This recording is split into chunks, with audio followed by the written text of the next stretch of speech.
요즘에는 공감에 대한 이야기들이 굉장히 많이 이야기에 나옵니다. 공감해주는 사람과 공감해주지 못하는 사람들이 있기 마련이죠. 공감해주고 응원해주는 것만으로도 때로는 큰 힘이 되고 용기가 되고 도움이 됩니다. 어떤 때에는 실질적인 해결책을 제시해 주는 것보다 그저 이해해주고 용기를 북돋아주고 공감해주고 같이 마음 아파해주고 그 옆자리에 같이 있는 것만으로도 큰 도움이 되는 경우들도 있죠. 반면에 우리 여성들은 누군가에게 참 공감을 많이 해주고 잘해주는 편인데, 남성분들 같은 경우는 공감이 좀 어려운 경우들이 때때로 있는 것 같습니다. 남성분들은 아내분들한테 이야기를 듣게 되면 그래서 결론이 뭐야? 그래서 뭘 해야 돼? 어떻게 해야 돼? 이렇게 문제를 해결하고자 하는 그런 마음들이 있고요. 여성들은 무언가 해결책보다는 그저 자신의 힘들고 어려운 점들을 이해해주고 공감해주기를 바라는 마음들이 많이 있다고들 합니다. 제가 한 가지 질문을 드려볼게요. 우리 남자 성도님들 잘 대답해 보십시오. 여보, 나 오늘 속상해서 빵 샀어 라고 이야기하면 우리 남편분들, 아내분들에게 뭐라고 이야기하십니까? 속상한데 왜 빵을 사? 혹은 무슨 빵 샀어? 혹은 내 것도 샀나? 혹은 몇 개 샀어? 이렇게 물어보면 공감이 안 되는 겁니다. 이럴 때 모범 답안은 뭐예요? 뭐가 그렇게 속상했어? 뭐가 그렇게 어려웠어? 이렇게 이야기해야 된다고 해요. 남성들이 살아가기가 참 힘든 세상이 되었습니다. 하지만 그렇게 공감을 해줌으로 인해서 가정의 평화가 찾아오기도 하죠. 하지만 동시에 우리가 생각해 봐야 할 것이 있습니다. 그게 뭐냐면, 때로는 이 공감이라는 것 자체가 누군가를 세워주고 일으켜주는 경우들도 있고 사람을 새롭게 하는 경우들도 있겠지만, 결국 그 공감에는 한계가 있다는 말입니다. 그 사람의 마음을 잡아주고 동기를 부여해주는 것까지는 가능하지만 실질적으로 그 공감이 대단한 능력을 발휘할 수 있는 것은 아닙니다. 제가 왜 이런 이야기를 드리냐면, 우리의 삶 속에요, 때때로는 여러 가지 문제들이 나타나지만 어떤 문제들 같은 경우는 내가 마음만 잘 잡으면, 내가 멘탈만 잘 잡으면, 내가 다시 일어나기만 하면 그 모든 문제가 해결되어지는 경우들도 있습니다. 하지만 그와 더불어서 그렇지 못한 경우들도 꽤 많기 때문에 그렇습니다. 누군가가 공감을 해준다 할지라도, 내가 마음을 다시 먹는다 할지라도, 내가 다시 작심삼일을 한다 할지라도 내 삶 가운데 도저히 해결할 수 없는 문제들이 우리 삶 가운데 종종 나타나기 때문에 그렇습니다. 다시 말해서 그러한 때는요, 우리의 공감만으로 어떤 기적도 일어나지 않습니다. 정말 극한 상황인 경우는요, 오히려 때때로 그러한 공감이 나에게 나름대로 누군가가 공감해 준다고 했던 그 말들이 오히려 나에게 더 상처가 되는 경우들도 있다는 말입니다. 오늘 본문에는 그렇게 극한 상황에 놓여진 한 여인이 나옵니다. 나인이라고 하는 작은 성, 그 동네에 예수님께서 그곳을 찾아가셔서 어떠한 기적을 베푸셨는가, 그 기적의 내용이 오늘 본문에 나와 있습니다. 나인이라는 그 작은 성에 예수님께서 제자들과 함께 많은 사람들이 함께 또 동행하여서 그곳으로 가게 됐습니다. 오늘 본문 앞에 보면 우리가 잘 아는 그 큰 믿음, 백부장의 믿음에 대한 이야기가 나오거든요. 그 백부장의 믿음을 통해서 하나님께서, 예수님께서 놀라운 기적을 보여주시니까 그 주변에 있는 수많은 사람들이 예수님을 아마 따랐을 겁니다. 그 따르고 있는 예수님을 따르는 추종자들과 예수님의 그 제자들이 함께 나인이라고 하는 작은 성에 들어가십니다. 성문에 이르게 되었을 때 사람들이 웬 죽은 청년 하나를 메고 나오는 거예요. 알아보니까 한 어머니의 독자인데 그 어머니는 또한 과부라고 합니다. 장례식이 치러지고 있는 상황입니다. 그때 예수님께서 마침 그곳을 지나가시는 장면이 오늘 본문에 기록되어져 있어요. 그리고 참 불쌍한 그 과부에게 예수님께서 어떤 기적을 베푸시는가, 그 기적의 내용이 오늘 본문에 기록이 되어져 있습니다. 그 죽은 아들을 살려서 그 어미에게 돌려주시는 놀라운 기적이 오늘 성경에 기록되어져 있습니다. 오늘 본문을 가지고 잠시 우리가 몇 가지 은혜를 나누고자 하는데, 첫 번째는 무엇인가 하면, 예수님께서는요, 우리 문제와 고통에 공감해 주시는 분이시라는 사실입니다. 예수님께서 그 장례식 현장을 마주하시면서 처음으로 보이셨던 장면은 뭐냐면, 그 과부를 보시고 불쌍히 여기셨던 모습입니다. 남편도 없이 독자를 키웠던 그 여인입니다. 한번 생각해 보세요. 당시 과부라는 그 사람들은요, 많은 사람들에게 천대받고 무시받던 사람 아닙니까? 어쩌면 그 과부에게 있어서 이 독자, 이 아들 하나는 자신의 목숨보다 소중한 아들이었을 거예요. 그리고 어쩌면 자신이 살아가는 유일한 희망이었을 겁니다. 근데 그런 아들을 잃었어요. 이 여인에게는요, 온 세상을 다 잃어버린 것과 마찬가지입니다. 예수님은 그 온 세상을 다 잃어버린 듯한 그 과부를 보시고 불쌍히 여기셨습니다. 그의 슬픔에 공감하셨다는 거예요.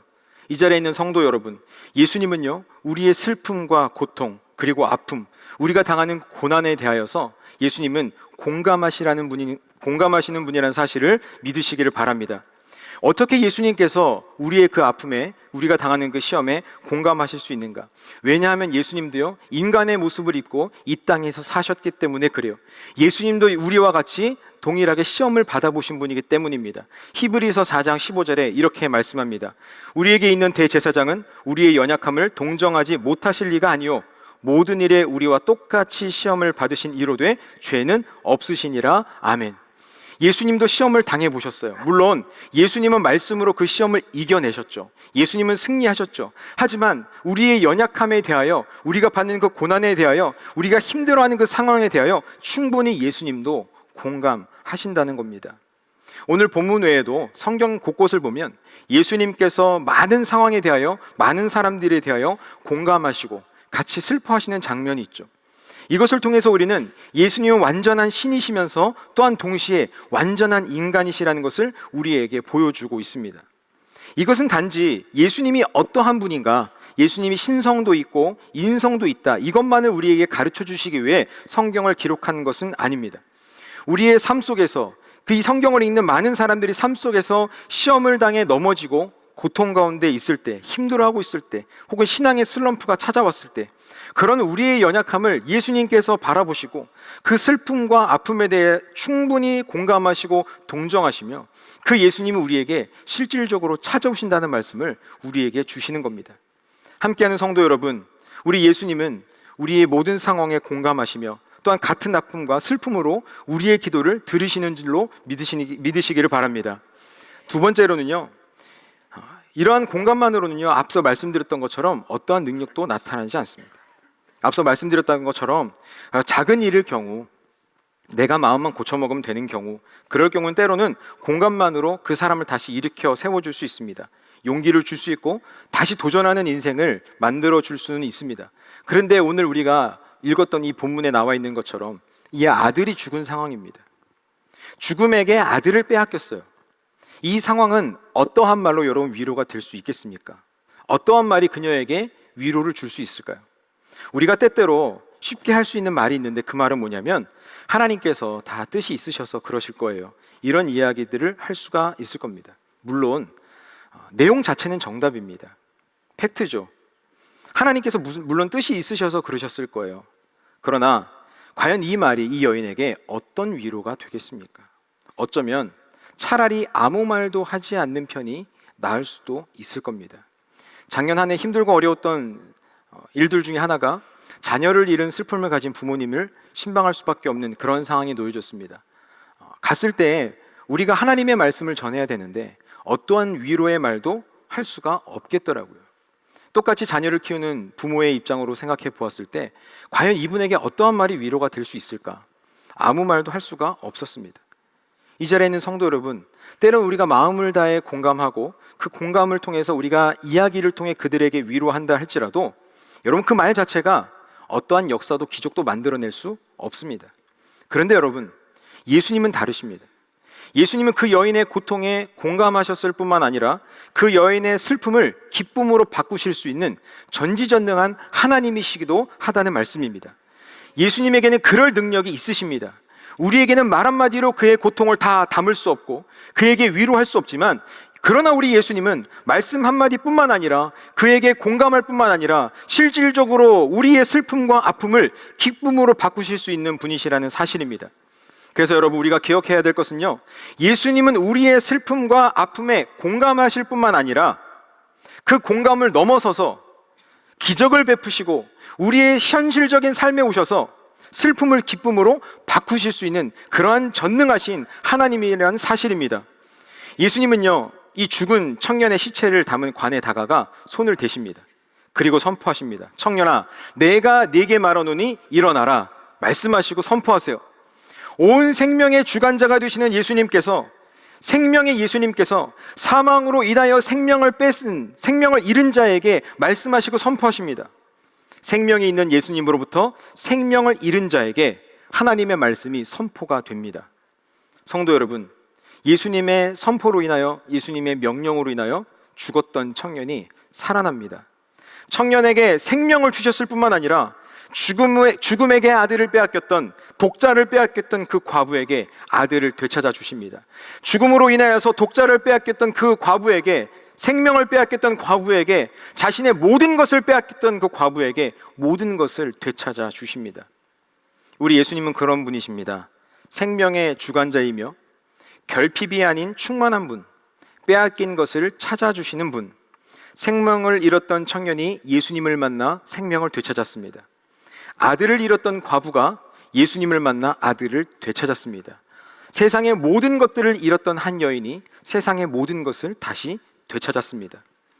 성도 여러분, 우리의 삶에 무언가 결핍이 있다면, 우리가 세상의 누군가로부터 빼앗긴 것이 있다면 그것을 채워주시고 그것을 충만케 하시는 분이 우리 예수님이십니다. 성도 여러분, 세상에는요 많은 종교들이 있습니다. 그리고 그 종교는 때때로 사람의 마음을 잠시나마 평온케 해줍니다. 때로는요 그 종교의 힘을 통해서 소망이나 희망을 이야기하기도 하고, 잠깐 그것을 통해서 우리의 삶이 바뀌어지는 것처럼 느껴질 수도 있습니다. 하지만 거기까지입니다. 그 이상 일어나지 않습니다. 더 이상의 실질적인 능력이, 실질적인 그 우상들의 능력들이, 기적이 나타나지 않는다는 거예요. 실질적인 기적을 줄 수는 없습니다. 그러나 우리 예수님은요, 우리에게, 그 믿는 자에게 평안을 주시되 세상이 주는 평안과는 그 격이 다릅니다. 그저 말로만의 공감이 아니라 실제로 우리의 삶에 역사하셔서 진짜로 기적을 베푸시는 능력의 주님인 줄로 믿습니다. 이 나인성에 사는 이 과부에게 일어난 예수님의 놀라운 역사가 성경에 기록된 이유가 뭘까요, 여러분? 단지 예수님께서 공생애 가운데 이런 기적을 베푸셨다, 이렇게 수고하셨다, 이런 것을 우리들에게 알려주고자 하는 목적도 있겠지만, 여러분 그것뿐만이 아닙니다. 이 예수님께서 이 당시 나인성에 사는 이 과부에게 기적을 베푸시고 공감해 주셨던 그 예수님께서 지금도 그 말씀을 읽고 그 말씀을 믿고 그 말씀으로 예수님을 찾아가는 수많은 사람들, 오늘날 살아가는 우리들에게도, 우리들의 삶에도 실질적으로 역사하고 지금도 살아계셔서 우리의 삶 가운데 함께 하심을 선포하기 위해서인 줄로 믿습니다. 비록 우리 예수님이 우리의 육신의 눈에는 더 이상 보이지 않습니다. 그러나 예수님께서 우리에게 보내시겠다고 약속하신 성령 하나님께서 우리의 삶에 그 당시 예수님이 역사하시는 것처럼 우리의 삶에도 동일하게 역사하게 되는 줄로 믿습니다. 이 자리에 있는 성도 여러분, 우리가 그러한 은혜를 받고 살아가고 있고, 우리가 이미 또한 그런 은혜를 받고 살아가고 있지 않습니까? 우리 또한 그러한 은혜를 입은 사람답게 세상의 많은 사람들에게 그런 은혜를 베풀어야 할 줄로 압니다. 예수 그리스도께서 우리의 고통에 공감하실 뿐만 아니라 실질적으로 우리들의 삶에 개입하셔서 역사하셨던 것처럼 우리도 많은 사람들에게 그러한 사랑을 흘려보내야 할 줄로 압니다. 성도 여러분, 올해 우리 교회 표어가 뭡니까? 우리 교회 표어가 뭐예요? 하나님을 기쁘시게, 이웃을 행복하게. 여러분, 사실 우리 교회가 꼭 이 표어가 있어서만 그런 것이 아니라 우리 교회에 늘 그런 마음으로 사역하고 있지 않습니까? 우리 교회는 늘 어떻게 하면 이웃을 행복하게 할 수 있을까? 어떻게 하면 실현당한 사람들에게 실질적으로 도움을 줄 수 있을까? 그렇게 사역하기 위해서 많은 시간과 물질을 흘려보내는 교회입니다. 어떻게 하면 이웃을 행복할 수 있겠습니까? 당연히 여러분, 그 정답은 복음일 거예요. 복음만이 세상의 사람들을 진짜 행복하게 만들 수 있을 겁니다. 우리의 주위에 믿지 않는 사람들이 예수님을 믿게 된다면 진정으로 행복할 수 있겠죠. 그러나 우리가 복음을 전할 때 우리는 늘 생각해야 됩니다. 어떻게 하면 진짜 이웃을 행복하게 할 수 있을까? 복음을 잘 전할 수 있을까? 오늘 말씀을 빗대어 우리가 생각해 본다면요, 우리는 그들의 슬픔에 먼저 공감해야 되겠죠.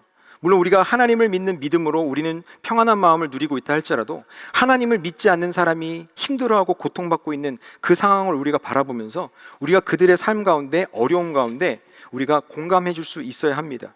하지만 여러분, 그것만으로 끝나서는 안 됩니다. 우리가 늘 표에서 이야기하듯이, 많은 교회들이 이야기하듯이 지역사회와 민족과 복음화를 위해서 애쓴다고 말로만 선포해서는 안 됩니다. 말로만 공감해서는 안 된다는 거예요. 예수님께서 나인성 과부에게 실질적으로 역사하셨던 것처럼, 또한 예수님께서 우리의 기도에 실질적으로 응답하고 우리들에게 많은 기적을 베풀어 주셨던 것처럼, 우리도 그들에게 말로만 공감할 뿐만 아니라 실질적으로 그들에게 도움을 주어야만 한다는 겁니다.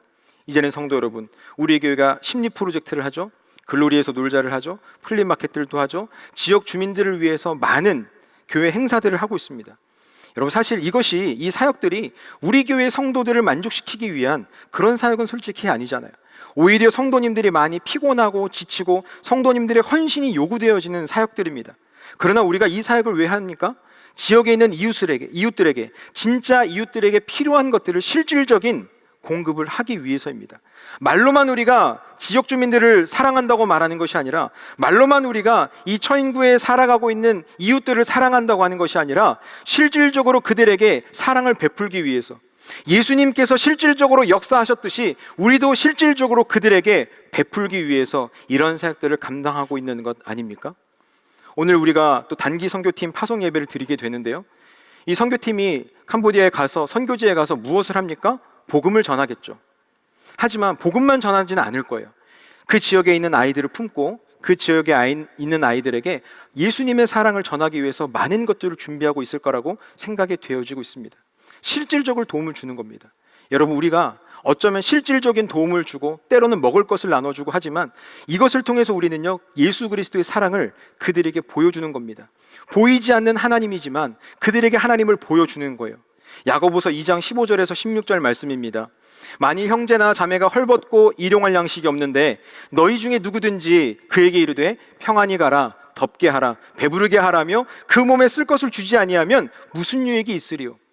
여러분, 우리 주위에 있는 사람들에게, 힘들고 굶주리고 어려운 사람들이 우리 교회 주변에 있는데 그들에게 다가가서 배고파하고 있는 사람에게 여러분 배가 부르게 하십시오, 고통받고 있는 사람에게 평안히 하십시오, 추위에 떨고 있는 사람에게 덥게 하십시오, 이렇게 말하고 실질적으로 그들에게 쓸 것을 주지 않는다면 그들에게 무슨 유익이 있겠습니까? 말로만 하는 사랑은 아무런 역사가 일어나지 않습니다. 말로 고백할 뿐만 아니라, 그의 고통에 공감할 뿐만 아니라, 그의 삶 가운데 우리가 실질적으로 도움을 줄 때 그들은 우리를 통해서 깨닫게 될 겁니다. 그들의 삶 가운데, 나의 삶 가운데 예수님도 내 삶에 들어오셔서 나에게 실질적인 역사를 주시겠구나, 내 힘들고 어려운 고통 가운데 예수님이 말씀으로 공감하실 뿐만 아니라 내 이 힘들고 어려운 상황을 예수님께서 예수님의 기적으로, 예수님의 능력으로 이기게 하시겠구나. 여러분, 세상에 있는 사람들이, 우리 성도 여러분, 그리고 또 우리 교회의 그 사역들을 통해서 눈에 보이지 않는 하나님을 보게 될 것입니다. 보이지 않는 그 사랑을 보게 될 거예요. 우리 선교팀이 그 땅에 가서 힘들고 어려워하고 있는 아이들에게, 또 많은 사람들에게 우리가 가지고 있는 것들을 베풀어 줄 때 그들은 보게 될 것입니다. 그냥 그들에게 쓸 것을 공급받는 정도가 아니라, 저들이 우리에게 왜 이것을 베푸는가, 하나님께서 그들을 사랑하셔서 그들에게 주셨고, 그들을 통해서 우리에게 주는 것을 통해 하나님의 사랑을 경험하게 되고, 우리 선교팀을 통해 하나님의 살아계심을 보게 될 줄로 믿습니다. 이제 말씀을 정리하려고 합니다. 이 자리에 있는 우리 성도 여러분, 예수님은 우리의 삶에 충분히 공감하실 뿐만 아니라 우리의 삶에 실질적인 어려움이 있다면 때때로 직접 역사하셔서 기적을 베풀어 주시고 해결해 주시는 능력의 주님이십니다. 그 놀라운 주님의 은혜와 역사가 이 자리에 있는 우리 모든 성도님들에게 임하시기를 바랍니다. 또한 우리가 더 나아가 그런 은혜를 우리가 먼저 받은 사람일진데, 예수님께 그 받은 사랑을 또 우리에게서 멈추지 않고 지역에 있는 수많은 사람들, 특별히 예수님을 알지 못하는 많은 사람들, 어려움을 겪고 있는 많은 사람들에게 그 예수님의 사랑을 흘려보낼 수 있기를 바랍니다. 말로만 베푸는 사랑이 아니라 실질적으로 그들을 사랑하고 그들을 섬김으로 인하여 보이지 않는 사랑과 보이지 않는 하나님을 그들에게 보여줄 수 있는 우리 용인제일교회가, 그리고 또 우리 선교팀이 될 수 있기를 바랍니다. 그런 삶으로 우리 주님께 칭찬받고 참으로 우리 하나님을 기쁘시게, 이웃을 행복하게 만드는 우리 모든 성도님들과 우리 선교팀이 다 되시기를 주님의 이름으로 축원합니다. 아멘.